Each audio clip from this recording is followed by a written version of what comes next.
Thank you God four everything എന്ന് പറഞ്ഞുകൊണ്ട് രാവിലെ എണീക്കുന്നു. അപ്പോൾ നമ്മുടെ ഡേ 1 ആണ് 75 ഡേ ഹാർട്ട് ചാലഞ്ചിൻ്റെ. രാവിലെ എണീച്ച് വെള്ളം കുടിച്ച് ഫ്രഷ് ആവുന്നു, ഒരു ആപ്പിൾ കഴിക്കുന്നു, പിന്നെ ഡ്രൈ ഫ്രൂട്ട് കുറച്ച് കഴിക്കുന്നു. അതിനുശേഷം ഒന്ന് മെഡിറ്റേഷൻ ചെയ്തിട്ട് ഫുൾ സ്ട്രെച്ചിങ് കഴിഞ്ഞു.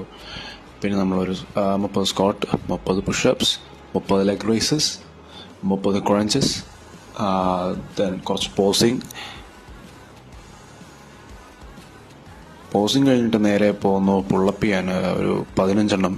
അത് കഴിഞ്ഞിട്ട് കോളേജിൽ പോയി റെഡിയാവുന്നു, ബ്രേക്ക്ഫാസ്റ്റ് കഴിക്കുന്നു, ഒരു 10 ഇഡ്ഡലി കഴിച്ചു. പിന്നെ കോളേജിൽ പോയിട്ട് തിരിച്ചു വന്നു, കുറച്ച് ബുക്ക് വായിക്കുന്നു. ബുക്ക് വായിച്ചതിന് ശേഷം വീണ്ടും വീട്ടിൽ വന്നിട്ട് ഡ്രൈ ഫ്രൂട്ട് കഴിക്കുന്നു. അത് കഴിഞ്ഞിട്ട് നേരെ ജിമ്മിലോട്ട് ഇട്ടു. ജിമ്മിൽ ഇന്ന് ലെഗായിരുന്നു. അപ്പോൾ ആദ്യം സ്ക്വാട്ട് അടിച്ചു, പിന്നെ ലെഗ് പ്രസ് അടിച്ചു, പിന്നെ ലെഗ് എക്സ്റ്റൻഷൻ, പിന്നെ ഹാംസ്ട്രിങ് എക്സ്റ്റൻഷൻ. അത് കഴിഞ്ഞ് ലെഗ് റേസസ് ചെയ്തു. അത് കഴിഞ്ഞ് നേരെ വീട്ടിൽ പോയി ചോറ് കഴിക്കുന്നു. ചോറ് മീൻകറിയായിരുന്നു, നല്ല ടേസ്റ്റ് ഉണ്ടായിരുന്നു. അത് കഴിഞ്ഞ് കുറച്ച് പഠിക്കാനിരിക്കുന്നു. പഠിച്ചിട്ട് പിന്നെയും ബുക്ക് വായിക്കുന്നു. ബുക്ക് വായിച്ചിട്ട് ഒരു പഴം കഴിക്കുന്നു. പഴം കഴിച്ചിട്ട് നേരെ പാൽ കുടിച്ചു. സോ